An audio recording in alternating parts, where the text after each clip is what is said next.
és una peça que tracta d'acompanyar un poc el que és el procés de l'adolescència o la joventut, d'eixa gent jove a la qual hem qualificat com a generació de vidre.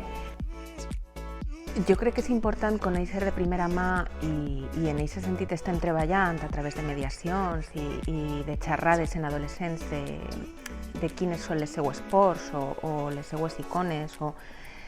Crec que és necessari fonamentalment perquè la intenció al final és que la seva veu aparega. O sigui, no tindria sentit fer una obra per a adolescents sense escoltar els adolescents. Reconèixer vivències personals dalt d'un escenari, en històries contades pels altres, jo crec que sempre et fa sentir que formes part d'alguna cosa més gran.